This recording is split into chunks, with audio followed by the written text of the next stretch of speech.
Hello and welcome to the Strange Brew podcast. My name's Jason Barnard, and it's absolutely fantastic that we've got the core, or certainly the majority of one of the great psychedelic bands here today, still making great music, which we'll be discussing today. Strawberry Alarm Clock, especially for those audio listeners. Let's introduce who's on this wonderful call today. First of all, I will pass over to George. Hi, this is George Bunnell, original bass player of Strawberry Alarm Clock going back to 67, and I'll pass it over to Mark. Hi, guys and gals. My name is Mark Stephen Weitz. I'm the original keyboard player of the Strawberry Alarm Clock. Joined in 66. Now it's 1966. We used to be the Sixpence, and then we turned into the Strawberry Alarm Clock. I'm still going strong, and let me hand it over to Howie. Hi, this is Howie Anderson, guitars and vocals, and I joined the band in 1986. So You're the new boy, are you, Howie? yes, I'm the new kid in town. He's a new kid in town. Hey, Back to Gene. I'm Gene Gunnels. I'm one of the original drummers. I played the drums on Incense and Peppermints, and now I'm in the band with, we have two drummers now. We're both considered original drummers. Hand it over to Randy. Hi, this is Randy Seol. I was originally hired in the band to help with vocals and to derive harmonies for the tune Incense and Peppermints. And then Gene had a falling out with the band and his girlfriend, and when he quit. They just gave me the job to be drummer at the time. We were all doing really well. Later on, as it goes, I play vibes and thumb pianos and all kinds of weird little things. And so we got Gene in the background too, keeping that solid thing for us. We really enjoy playing together and with the band. Hopefully one day we get to go to England and play for you guys. Pass it over to who's left. That's it. You're back. That's it. Now. Yeah, Steve Bartek, who couldn't be here, but he sends his love. And Did you want to mention something about the band that Steve's in that he's known for? you mean Oingo Boingo? Yeah. I don't know. I guess Oingo Boingo got over there. I'm not sure if they managed to. Not quite as big. Not too He's much here. over there, huh? But he's done a lot. He's Danny Elfman's orchestrator for all of his film work, and he's our producer and lead guitarist with Howie. And Steve plays flute. He played flute on our first album and wrote 4 of the songs on the first album with me. When he was 15 years old. And he was 15, his mom said. We both went to the recording session for the first album, and the band said, because we were songwriters, and so the band said, we want you in the band. And I said, well, you already got a bass player. And they said, well, it doesn't matter. You can do other stuff. You can play some other stuff, but you're playing bass on some of these songs. We want you in the band to play bass on them. And they wanted Steve in the band too. And so Steve and I, neither one of us had a driver's license. So my dad drove us to the recording session. He drove us home, and we were saying, oh, he goes, well, you got to ask your moms, So we get home, and Steve and I ask our moms for permission, which was not forthcoming. Moms both, boom, flat out no. And Steve's mom goes, you're going to college, and he ended up going to UCLA and getting his degree in music composition, which is how he is. That's how he manages to be Danny Elfman's orchestrator. And my mom said, no, you're already enrolled in Chouinard Art School. You're going to art school, which was her vicarious thing. She was an artist and never got to go to art school. She went to business school with all her girlfriends. So I said, I want to go on tour. And she goes, no, you're going. And I said, but I'm 18. I can do whatever I want. And so that's how that ended up. And so I went back. I told the band, yeah, I'm going to quit my other band, which I was in with Randy. And we both quit our other band. And that was it. We went on tour. And Gene, he left the band after recording Incense and Peppermints because of his girlfriend. And I don't think you had a falling out with the band. No. It was strictly his girlfriend gave him an ultimatum, because the band hadn't made it yet. So yes, get a real job. yeah, Yeah. get a real job. And so that's what happened there. And then Gene came back in for the 4th album. He played on the Morning Starshine album, and so did Mark. Randy and I had left after the third album. So we have a kind of a convoluted thing, but the band all stayed friends. Randy and I quit because the manager was crooked. So nothing was ever a problem within the band members. Everybody loved each other, actually. And I don't know, we got back together again in this formation in 2007. Yeah. Roger Ebert's people contacted us and said, we want the entire original Strawberry Alarm Clock, because Roger Ebert had written the script for the screenplay for Beyond the Valley of the Dolls. And the alarm clock was written into the screenplay. And so he wanted the original band to be on stage at the end of his film festival. And the curtain opens after the last film, which would be Beyond the Valley of the Dolls. And we'd all be standing there. And it came to fruition. It was his make-a-wish. And Yeah, they gone, but Roger was going through some devastating cancer treatment, and it didn't look good for his future. And he wanted, it's like George said, it was kind of like a make-a-wish thing. And Roger got up in front of the audience, and even with he had like a towel wrapped around his neck and everything, and his wife, and he was so pleased that we showed up and we played a set. I think we played 3 songs, didn't we, George? yeah. I thought we played more than that. I think we played more than that. We played a full set, man. Yeah, we did a whole set. We had 9 of us on stage. Oh, that's right. Yeah, we had Paul Marshall, who had written a couple of the songs for the movie, and we had Ed King, the original guitar player, and we had Lee Freeman, the original lead singer, and Steve Bartek and Howie, and all of us here. And then when it came time to, after that whole show, there were a bunch of, because it was the 40th or something anniversary of the band. And so all these offers came in. So that whole year of 2007, we had a bunch of shows, and this configuration of the band is what carried on. We even did a memorial for Roger Ebert at the Saban Theater. And I think it was 2013 or something. It was really fun too. Yeah.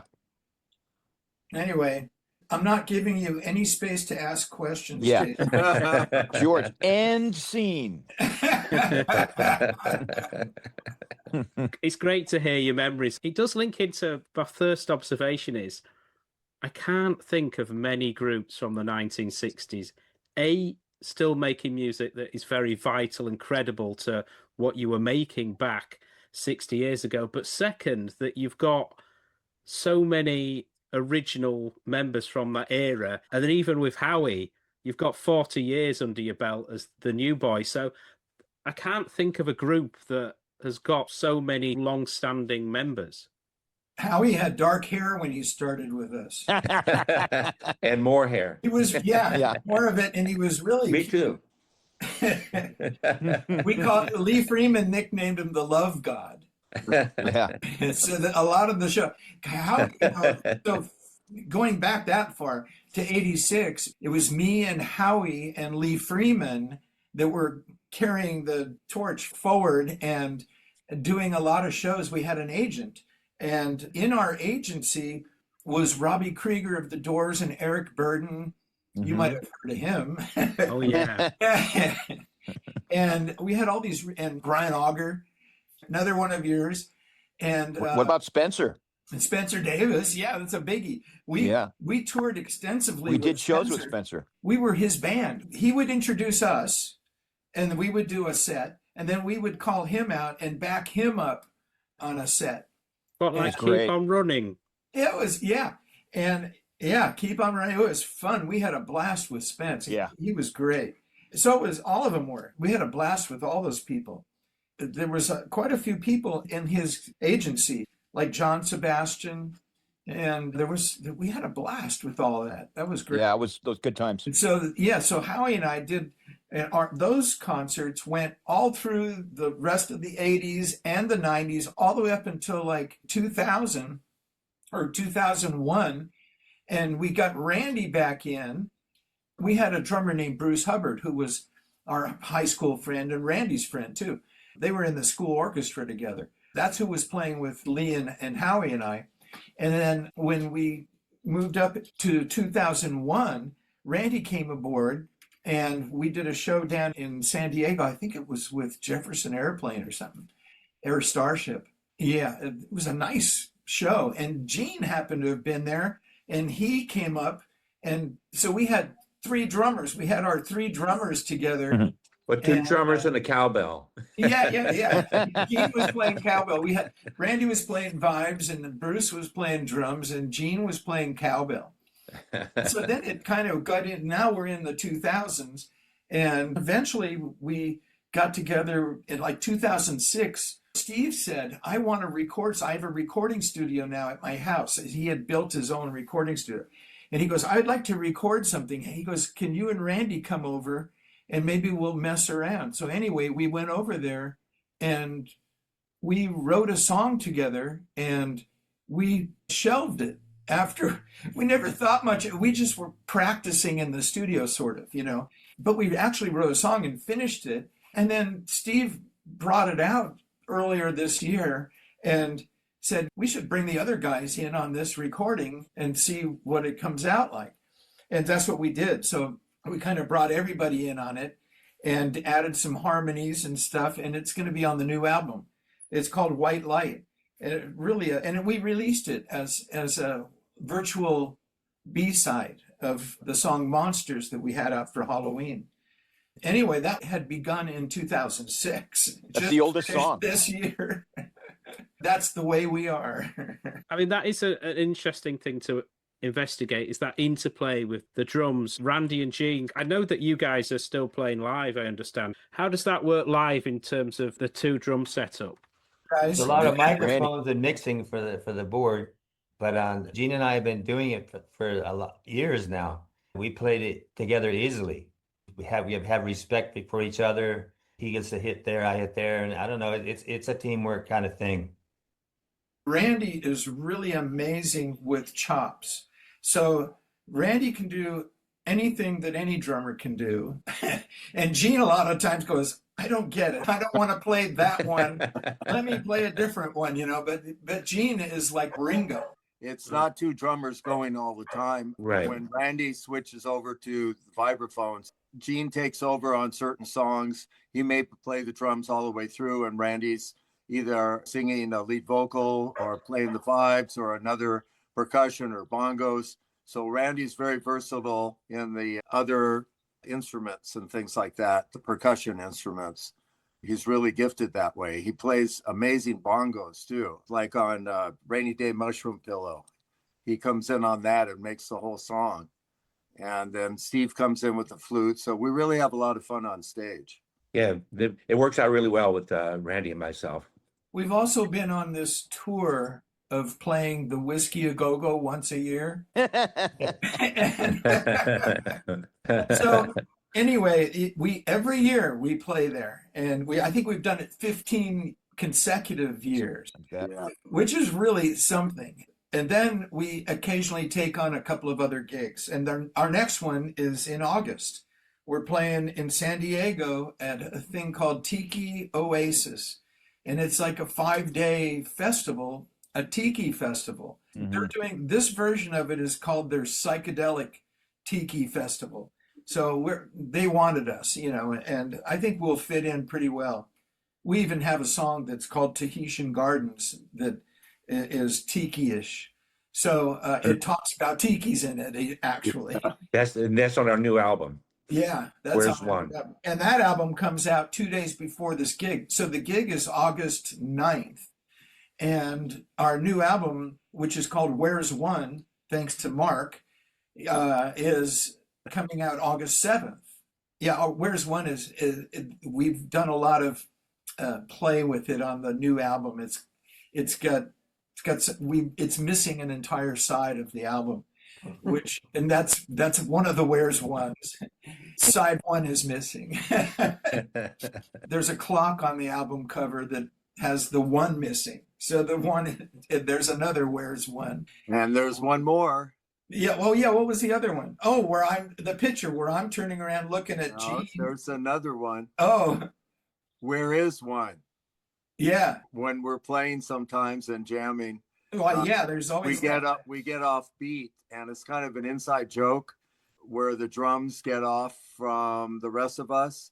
And Randy used to yell out. I used to record everything that we were rehearsing, and every once in a while you'd hear one, and Randy would get us back on one because we got a little avant-garde there off the beat. And so when we were trying to come up with the name for the album, I just said, hey, it was so prominent in my mind through all those recordings when I used to listen back and hear Randy's voice. Even on stage, sometimes he'd yell it through the PA, one, like that, to get everybody back on. If we're in a little instrumental breakdown on one of the songs, and he'll say one, like that, and we go, oh yeah, here we are, we're back. It usually took more than one. Yeah. It usually did take more than one. Yeah. Yeah, I think people turned around to look at me and went, where's one? I went, I don't know. Yeah. So there's a picture on the album cover. It's got talking bubbles, and I'm turning around looking at Gene, and my talking bubble says, where's one? And Gene's talking bubble has a question mark in it. It's going to be a fun album. Yeah. Mm-hmm. The latest single that I've heard, The Sky Isn't Falling, it's got those great harmonies that you are known for. And I think all you guys get up on vocals as well. Can you tell me about that single? When I wrote that, I had the bridge, which really is kind of the chorus, The Sky Isn't Falling.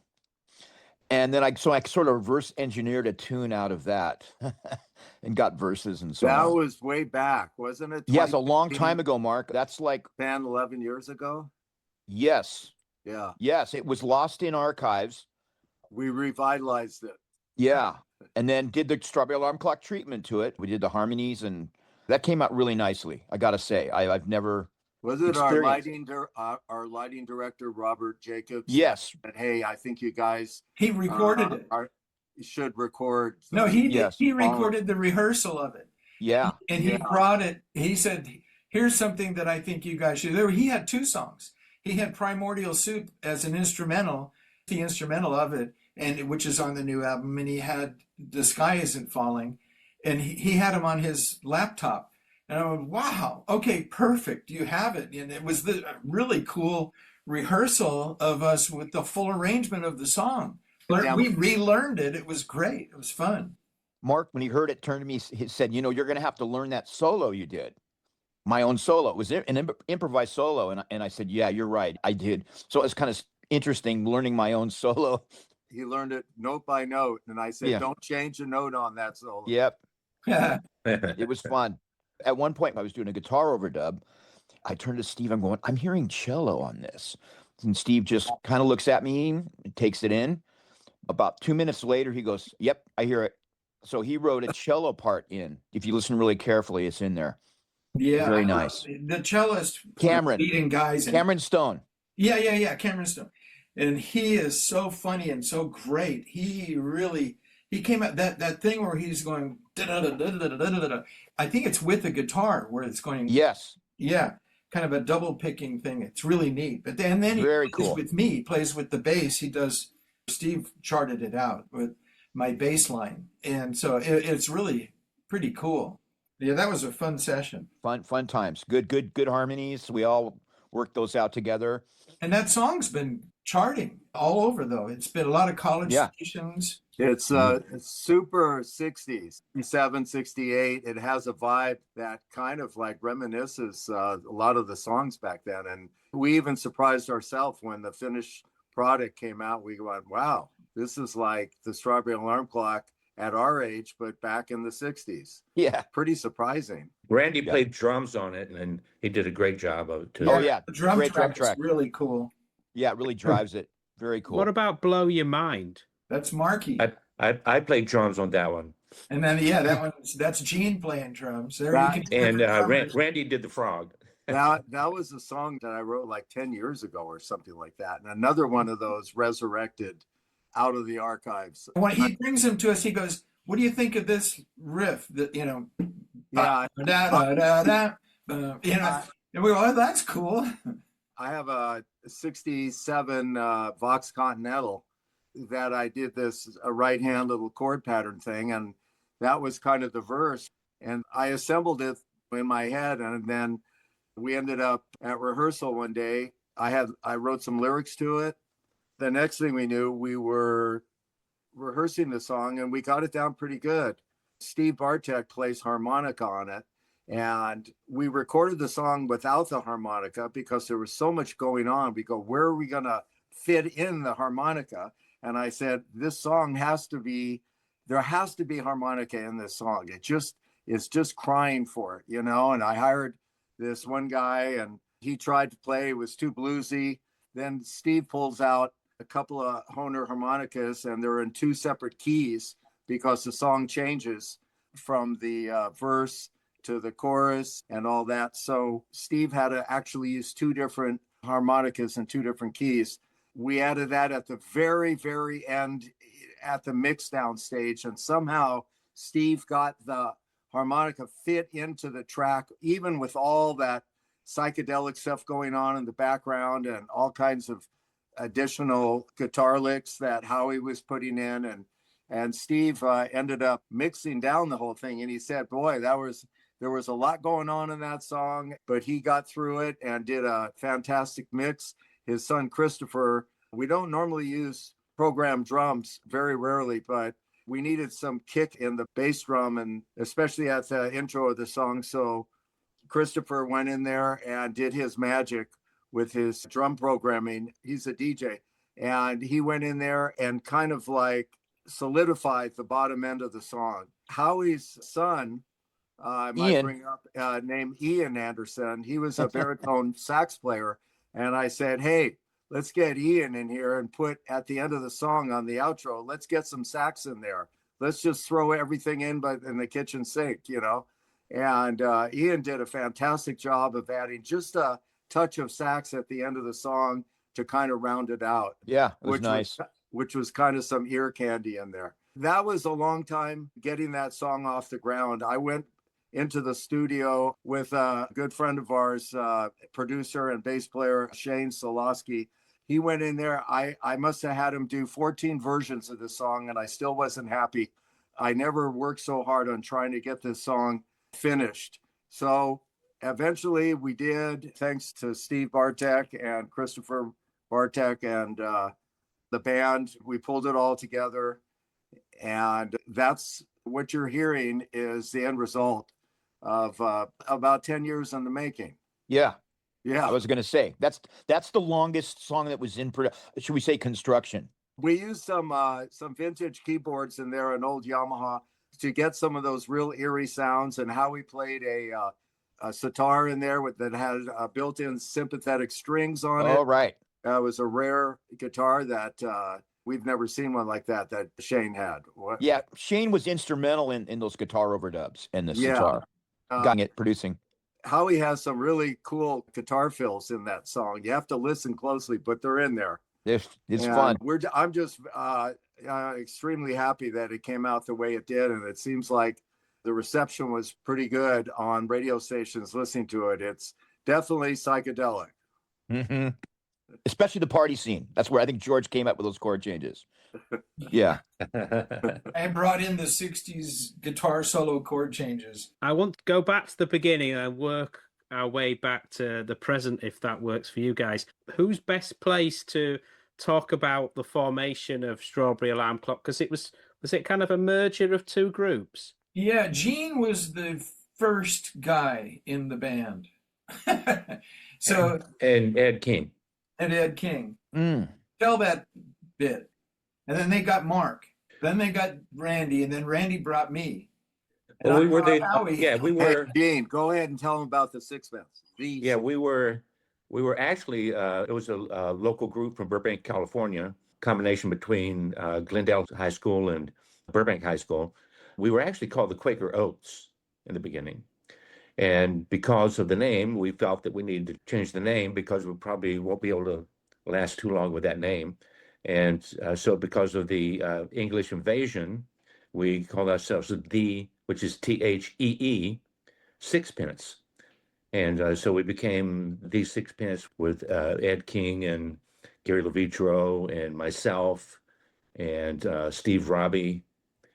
And then on down the line, we ended up hiring Mark. But what about Mike Luciano? Mike Luciano and Lee Freeman were the singers in the band.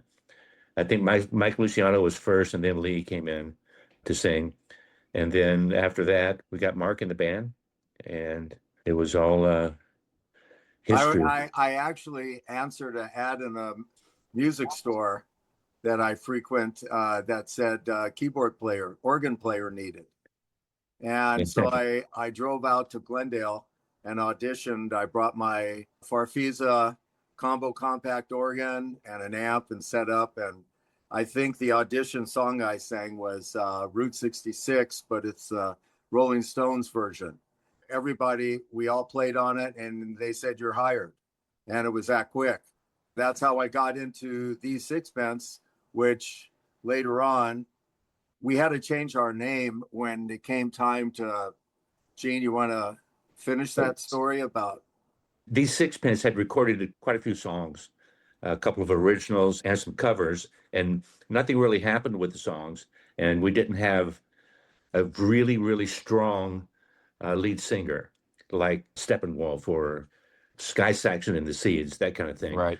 And so at that point, we had recorded what Mark had come up with this song with him and Ed King. It wasn't even called Incense and Peppermints at the time, but Mark, myself, and Ed went in the studio and recorded all the basic track. Ed played bass on it as well, and I did the cowbell and the cymbal and the drums. And at that point, before the song had even matured into Incense and Peppermints, I decided to leave the band because I was kind of frustrated with it, with all the songs that we'd done in the past and nothing had happened. And so my girlfriend, of course, said, you need to go get a real job. So I did. I got a real job at McDonald's. And the conversion to the name Strawberry Alarm Clock, I'll let one of you guys go ahead, and because you were there and I was not. Hey, Gene, can I ask you a quick question? Sure. When you guys first did the first recording, first basic track, did Ed play bass or guitar? But on the basic track. So it was bass, basic keyboards, and drums first. I believe that it was bass, keyboards, and drums. Yeah, that makes sense. I think it was. Yeah. Anyway, that's all. I think it was piano, drums, and bass. Yeah. And Cool. You know, Mark played a duplicate of his Farfisa organ part on a grand piano. And yeah, I back then I used to double track the organ and the piano identically the same thing.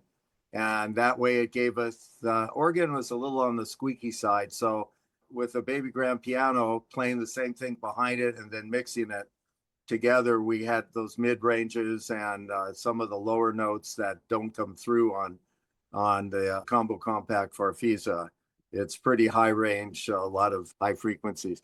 Anyway, that was something that I did on a lot of the songs that we do. But getting back to how we changed our name from Thee Sixpence, what happened was when we were ready to release, there's a whole section of how the lyrics came about. For instance, that's a can of worms. Yeah, that's a can of worms. But anyway, as far as our name change, when Incense and Peppermints, we went in and had the vocal put on. We all tried to sing the vocal and we didn't sound right. There was a friend of the band and our managers, one of the guys that was at the session as a guest. His name was Greg Munford. He got up in front of the mic and he sounded the best on singing the lyrics that John Carter wrote. And of course, not knowing the song was ever going to go to #1, we said, hey, let's keep Greg's voice on there, because we all tried in it. It just, none of our voices fit. It just wasn't happening, you know? And so we kept Greg's voice on. We finished the song. Randy came up with a lot of really cool 4-part harmonies and things for the band. And we sang the Sha-la-las and all that kind of stuff. We finished the track and our manager had a record label. When Gene was talking, he was saying that they recorded a lot of songs. It was on the All-American label, our manager's label. And that song, Incense and Peppermints, was originally pressed on a 45 RPM that said Incense and Peppermints on All-American Records. It also said the Sixpence. Right. Oh, yeah, there is a Yeah, I have one. Yeah, the first pressing said Thee Sixpence. And then what happened was Uni was interested, Universal City Records. They offered to sign us on their Russ Regan, took a chance. They normally didn't sign any record contracts with psychedelic bands.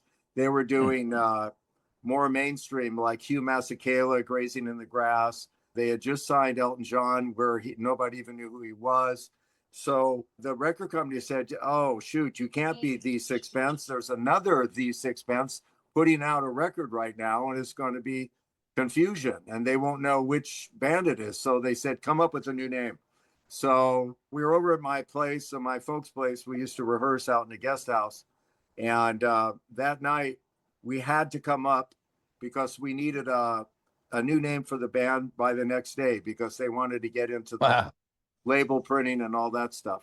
So I really like the Beatles' Strawberry Fields Forever. And since fruits and vegetables and things were in the titles of songs back then, I said, strawberry from Strawberry Fields Forever. Let's use strawberry and let's hook up another phrase or a word to it. And we couldn't come up with anything that sounded good. And the room was eerily quiet after an hour of trying to come up. It was about 1 o'clock in the morning, and I had this little baby band electric alarm clock. And every time the second hand went around the face, it scraped it and made a little scraping noise. And then I looked over at Lee Freeman, one of the guys in the band, and he looked at me, and we went simultaneously. We went, alarm clock. Great Everybody story. went, what? Huh? Strawberry alarm clock, and then we told the record company the next day that was the name of the band, and they said, okay, all right, that's fine. And the rest is history. Wow. Yeah. I love that story.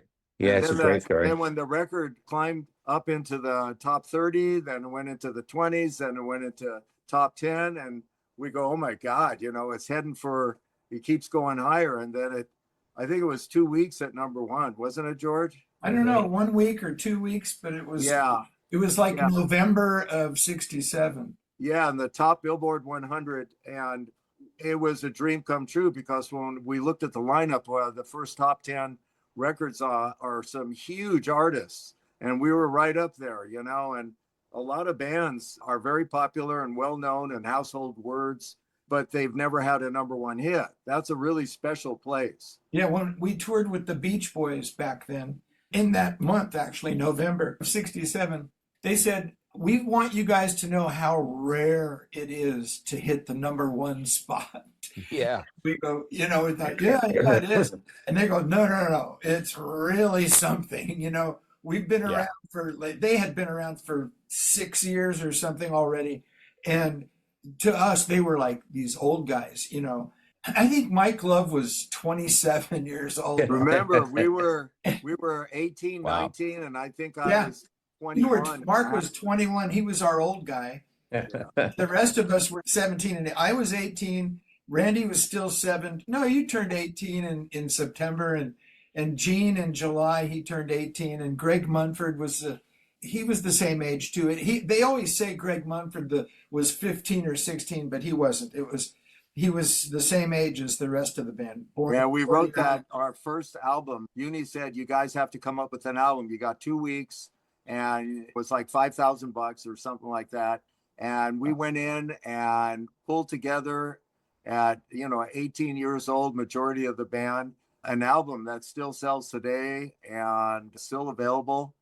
And we played every note. There's rumors of, they didn't play any of that. They had studio musicians. We had never had a studio musician until we hit the third album when Uni brought in violins and trumpets. George Tipton had some arrangements. They had us do artists other than ourselves on that album, and we kind of lost our fan base on the third album. The second album, I believe, is really one of our best albums as far as I think the band would agree on that.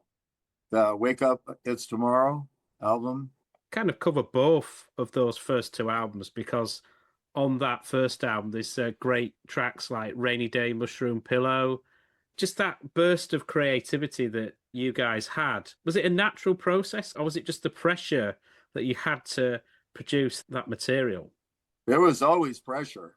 I mean, it would be nice to sit back and drink some iced tea with your feet up on the desk, but every time it's like if we go on tour, we'd come home and the last thing we wanted to do was play music after being on tour for 6 weeks. You know, we'd like to take like a month off to like de-stress. Times when we come back, they say, okay, you guys have to go back in the studio and start recording again. And so for 2.5 years, it was pedal to the metal pretty much. It is worth covering that second album as well, Wake Up It's Tomorrow. The track Tomorrow itself, you've got Sit With the Guru, is that on that record as well? Yeah. Those are 2 songs that I wrote with Ed King. Do you have more time this second time around? Well, I remember walking into Russ Regan, the A&R guy at Uni Records that signed us. After Incense and Peppermints went to #1, he says, Mark, we need another Incense and Peppermints. Please go write one. And, you know, it was like, yeah, right. That's a tall order. So I said, I don't know if I can give you another #1, but I'll give it my best and see what I can come up with. And I was probably at my most prolific writing period throughout that span of time there. Everything was music to me, you know. I really got into songwriting, just my own style. I never really was influenced by any one person, just listening since I was 12 or 13 years old to music on the radio and recording things onto an old tape machine and listen back. Had some headphones when I was 13 or 14, and I just all these melodies would come into my mind when it came down, and I sat down on the piano. And the tail end of Incense and Peppermints, there are 3 major chords, E, D, and C, that are major chords. And when we sang the Sha-La-Las, I said, oh, that's a good segue into the next song to follow up for Incense and Peppermint. So I used those same 3 chords. I don't even know if the band knows this. I think I said this before, to start the song out on the guitar, where it goes, you know, E major 7th, E major 7th, C major 7th. Those were the 3 chords I started Tomorrow with. So immediately it sounded like the Strawberry Alarm Clock, because these are chords that just came off our other. So that was the intro. And then Ed King was extremely creative on guitar, and he came up with a great solo, and he came up with the bridge. And before you know it, I wrote the lyrics, 100% of the lyrics on that song. One of the few songs that I wrote early lyrics to. It's probably the second song that I ever wrote lyrics, because I didn't think I was a very strong lyric writer. But, you know, once you get into it, it's a really hard thing to have confidence in yourself when you're writing lyrics, because there's so many great songs out there that you're always trying to compare yourself to, at least for me anyway. And so somehow the lyrics worked out. I finished it. We went into the studio. Again, we added our 4-part harmony. At that point, we had a vocal coach. His name was Howard Davis, and he was giving us these lush 4-part, I think even sometimes 5-part harmonies. And then we would go into the studio. We recorded all the vocals ourselves. We didn't bring in any background vocal people or anything like that. And none of us really had strong vocal training. I mean, none of us had vocal coaches or anything like that growing up, as far as I know. Randy, yeah, that's where Howard came from. Oh, yeah. He was Randy's vocal coach. Okay, well, aside from Randy, the rest of us didn't. Randy was lucky enough to get some coaching along the way, and the rest of us just had to learn on the spot, whether we liked to or not. Thankfully, though, we all could hold a pretty steady pitch, and we were able to go in and actually, you know, you get assigned parts. It's like if you've ever listened to the Beach Boys singing a cappella, that's basically what it's like when you go into the studio. You run the track and you have to do the harmonies all together like that. So we had to learn that. That was something that took a little while to learn, but we all rose to the occasion. That's how we got through the harmonies on all these songs. Which one of you guys was in Psych Out? Am I right that the third album, was there a push from the record company to focus on the harmonies? Is that correct? No, Be a bit more accessible? No, what they wanted to do was, okay, first of all, because the second album didn't chart. The first album made it to number 11 on the Hot 100 Billboard Top 200 album chart here. But the second album, it failed to chart. Even though the song Tomorrow made it to number 23, they made a mistake, in my opinion, is they rushed to put Tomorrow out. And part of that reason is the can of worms that was brought up earlier about the lyrics to Incense and Peppermints. They ripped Mark and Ed off for the music. They just put the lyricist's name on Incense and Peppermints, and Mark and Ed didn't get credit.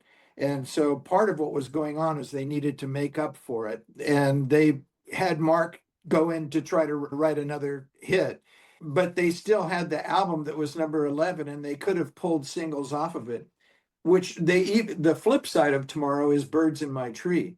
But they, instead of releasing songs from the first album until we got the second album recorded, because we hadn't started it yet, they rushed to release Tomorrow. Anyway, so by the time the album finally did come out, the single was already gone. And so there was no promotion for the album with it. And the album just failed. And it was probably the best of the albums. And it didn't chart. And the record company blamed us. They said the songs were too esoteric and the lyrics were, and so they decided they would bring in outside writers. And they brought in Carole King and Bob Stone, I think his name was. He wrote Gypsies, Tramps, and Thieves. And he wrote Angry Young Man. So they were bringing in outside writers. Roy Freeman was another one, but they had actually brought Roy Freeman in earlier. But they were totally blaming us for having our lyrics being spacey on the second album. And so that wasn't exactly the case. The second album was really, really good. And the recording of it was really good. It was top notch. But that's when they decided to take over. They had creative control over us. They brought in George Tipton, all the strings and horns and all that. Half that album sounds like Strawberry Alarm Clock. And the other half doesn't sound like, it sounds like the Letterman or something. Yes, there were lush harmonies and stuff on those orchestrated things. And basically, we all played on it with the orchestra in the studio, which was fun, but it wasn't the Alarm Clock. It was a total departure.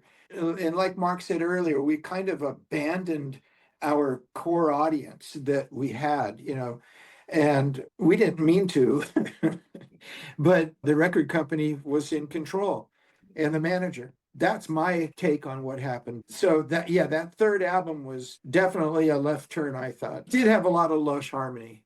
They wanted to commercialize us and we wanted to stay in our genre.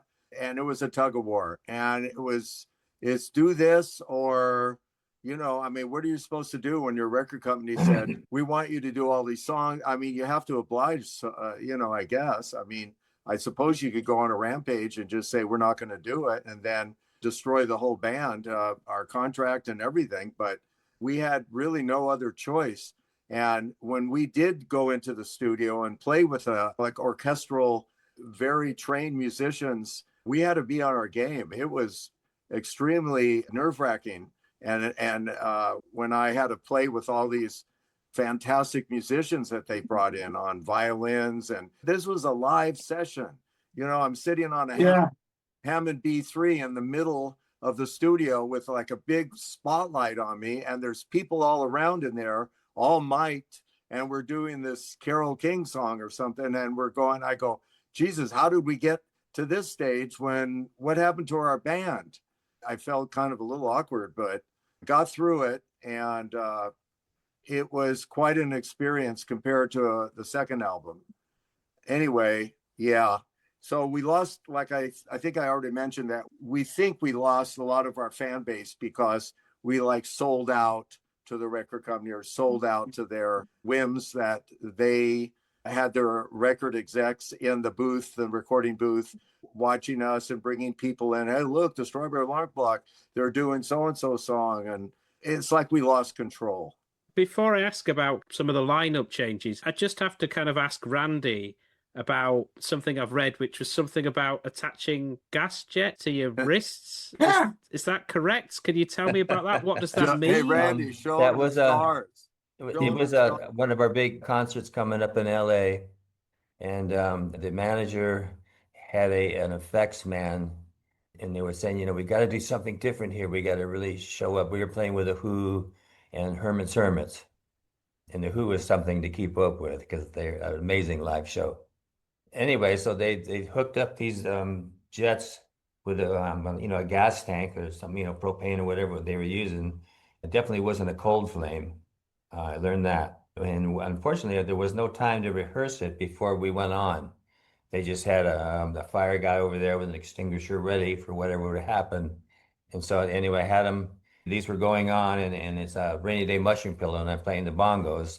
So I thought it'd be kind of cool. Had the shirt back, and the flames were coming out. But then if I got a little crazy on the bongos, the flame would go out, and so I'd have to lay my hand on a canned heat, because just to get the flame back on again. Because I say, do this if it goes out. And but anyway, so I got fairly burnt and stuff. But I think my worst recourse on that was that it was the first time I got that close to Keith Moon and the Who, and he definitely one of my mentors. And he was just all pissed off at me because he thought I outstaged him or something like that with a fire thing. And it was a drag because instead of shaking hands as a drummers and stuff, and I don't know, it was a bummer. But the fire thing we didn't do it again because I got quite burnt. But Yeah, anyway, it made the news. Keith Moon felt upstaged because they were supposed to be the big attraction with breaking up their equipment and everything coming up. And we went on just before them. And not to mention the fact that we were carried in. Each of us was on like a little magic carpet. All our friends got together. We had like pallbearers that brought in each of us down one of the aisles of the venue. And we went up on stage that way. We were sitting and being carried by, we made a spectacle out of the whole thing. And they didn't expect any of that. And we were trying to say hi to the guys, and they didn't want to have anything to do with us after the show. They were sitting there, arms folded like this, and I remember looking at all four of them sitting on the couch like this, like with a long look on their face, like, you didn't tell us these guys were going to do that. So that was a bit of crazy history, and that a lot of people didn't know about. Amazing story. Going back to the chronology here in terms of the album. So we get to Good Morning Starshine, but more lineup changes. But then, Gene, you come back for that record. Is that correct? Yes, that's correct. At that point, Randy and George had left the band, and Ed King called me. I was in another band at that time, a band called Hunger. And still at McDonald's? No, not at that point. I was really pissed at my girlfriend at all this, and I said, I'm going to go join another band. So I joined this band called Hunger, and Ed King had contacted me. He said, Gene, Randy's left, and we need another drummer. Will you come back into the band? And I asked him a couple of questions regarding the band, and he said, he answered those questions. I said, okay, I'll come back. So at that point, I came back into the band, and we did, of course, live concerts, and we recorded the fourth album, Good Morning Starshine. And we did that because during that time, there was a lot of people doing songs from Hair, the musical Hair. And we thought, well, okay, let's do Good Morning Starshine. So we recorded it, and then a guy named Oliver recorded it as well. And his songs started taking off more than ours did. So that's where we bought the album back. If I'm not mistaken, I think Uni Records wanted us to do Good Morning Starshine. I don't think we selected it. Right. That's correct. In fact, we thought the lyrics were pretty corny. Glitty, glop, gloopy, nibby. It wasn't lyrics that we would ever write in a song, and we felt really uncomfortable singing it. But hey, that was our assignment, and so we did it to the best of our ability, and it came out pretty good. But unfortunately, when they went to release it, Oliver got the jump on us by a couple of weeks, and I will have to say his arrangement was better than ours. That's the only way I could say. I didn't think so. I wasn't in the band at the time, and I heard both versions, and I loved the alarm clock version. It was cool. It had that really neat kind of Yardbirdsy thing to the music. And Mark liked the Oliver thing. I didn't. I thought that the Yeah, alarm clocks was well, better. I liked ours for what it was, but putting it up against that arrangement and the way they wrote that song with percussion in the background of these little bells and little things going on, and the way the guitar was doing the intro, I just said, we have no chance. We have no chance. This song is already gaining traction and it's going up the charts. And I don't think, what happened to Starshine? Did it ever get on the top 100? Yeah. I have no idea. It did. But It got to like 68 or something. Yeah. anyway, getting back to the lineup of the band, since Randy was the lead singer in the band during the primal years, and he had left the band, we got a guy named Jim Pittman to do the lead vocals. And so he was the lead vocals on the Good Morning Starshine album. So there was Lee Freeman, there was Mark Weitz, there was Ed King, and there was myself. Jimmy came from Florida. He was in a band in Florida, and I can't remember how he ended up auditioning for the band.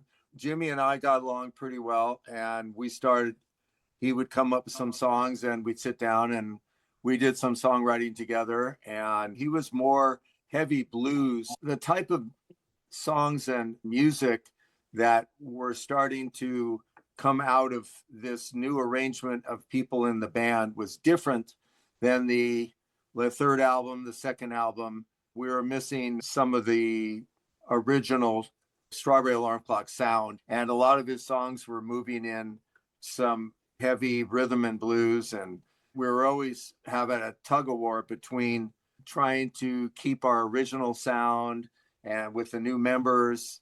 That classic first and second and third album even had a particular sound to it. When we got into the fourth album with Good Morning Starshine, the chemistry was different. None of the songs really on that album did that well.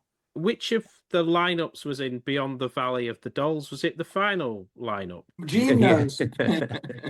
Yeah, the final on Beyond the Valley of the Dolls, I don't remember if Jimmy Pittman had quit or if he was fired, and then Mark had left the group.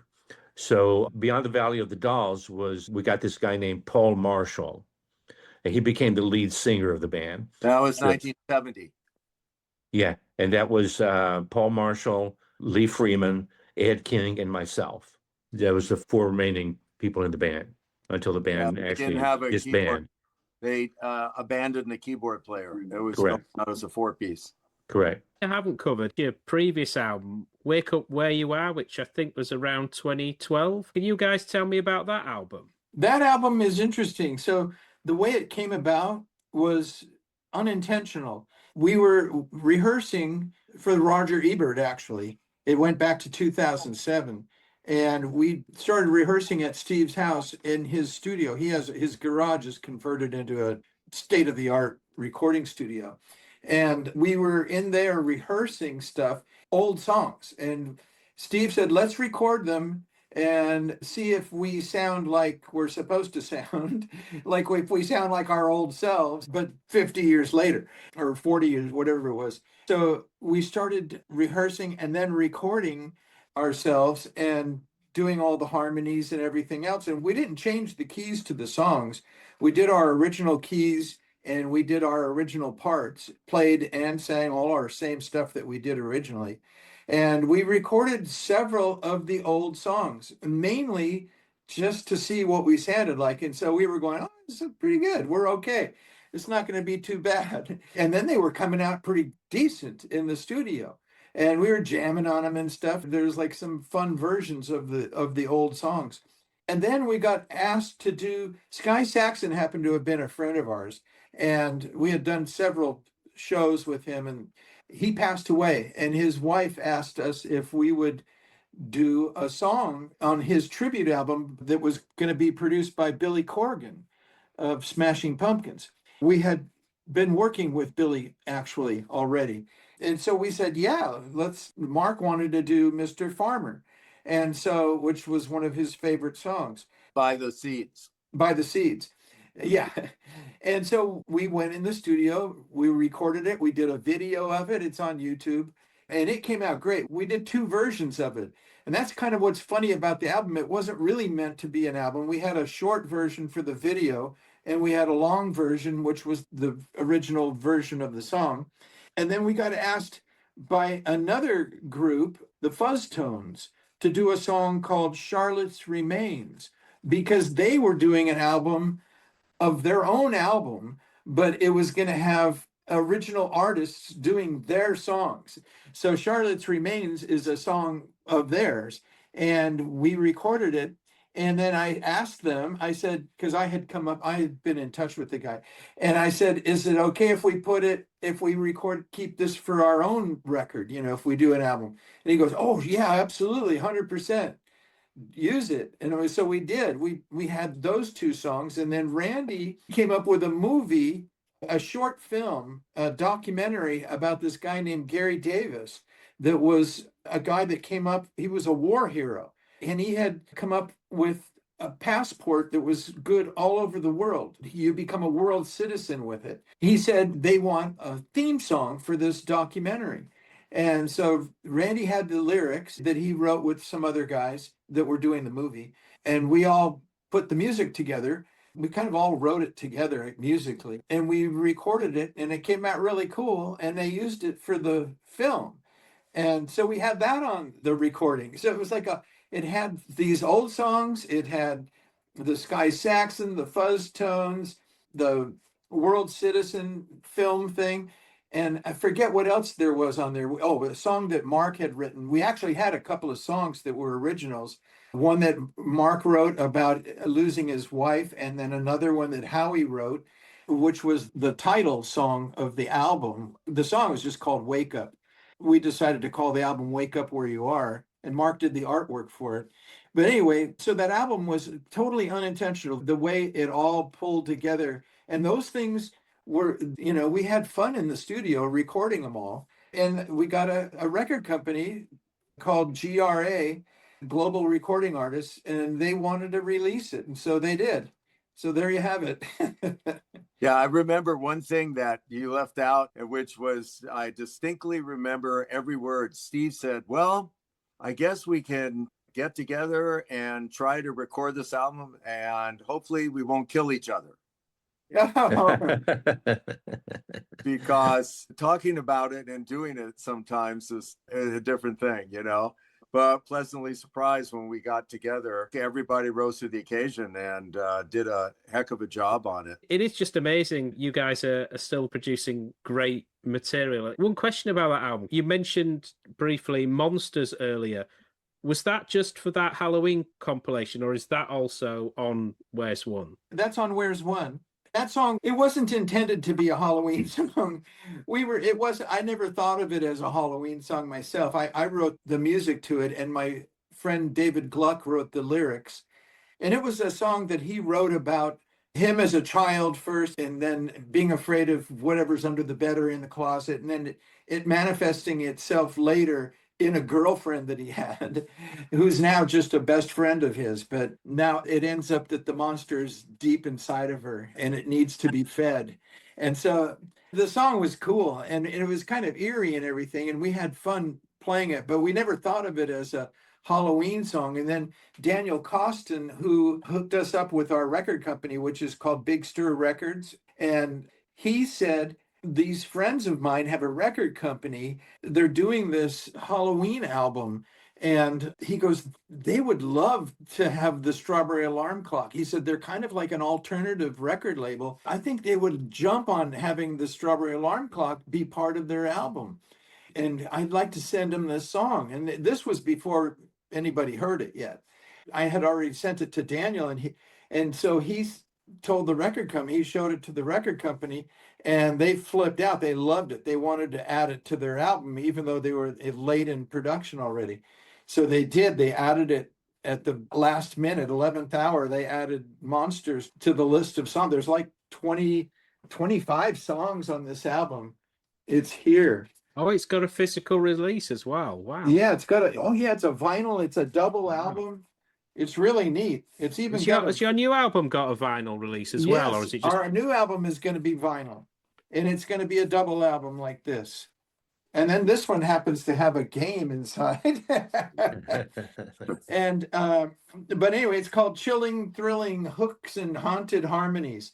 And it's got their whole roster of bands and stuff, Big Stir Records. It's really good. The other bands, all of them are really great. They're, you know, they're kind of alternative and stuff. They signed us and they first wanted to do a single deal, and we did Monsters as a single, besides it being on their vinyl album. It's a streaming thing, and it has a virtual B-side, which is Randy's song, White Light. That's another poignant song that's about Randy's dad all of a sudden appearing in his car while he's driving when he was no longer with us. But anyway, and him giving him guidance and stuff as to what he should be doing. There's some pretty interesting things in that album, but yeah, Monsters was always intended to be part of we were doing it live already. So where do we all find out more information? Do we look you up on Facebook, or is there somewhere else? there is strawberryalarmclock.com, which has everything. We've had that for quite a while now. We had a business manager named Terry Corbett, and he had the wherewithal to register strawberryalarmclock.com when the internet first was born. And he gave it to me, didn't charge or anything. He just said, you just have to pay $75 a year and this is your domain. And so we have it. We have strawberryalarmclock.com, which would, if we didn't get it back then, it would have been gone with something, you know. Anyway, that's one way. And then we do have a Facebook, The Strawberry Alarm Clock. The record company, Big Stir Records, it's STIR. They have their website and everything's on there, and our album will be on there. And all the streaming platforms have our singles. The main singles are Monsters, Blow Your Mind, and The Sky Isn't Falling. Those are the three main singles. And then there's another one coming soon. It's been absolutely brilliant to talk to you guys, and I've loved listening to the singles and then going back into the 1960s as well and hearing your stories today. It's been a real pleasure. Thank you so much for your time. It's been absolutely wonderful. Oh, it's our pleasure. Thank you, Jason. And I hope the fans will check out our website, strawberryalarmclock.com. Look it up. There's lots of great information about them. Jason, thank you very much. Yeah, thanks for putting up with us. you. This is how real we are. That's Very awesome. Thank you. That's Awesome. great. Thank you. Thanks Thank for you, thank helping, for sure. It's my pleasure. Thank you, guys. All right. welcome. All right. Thanks, Till next Jason. time.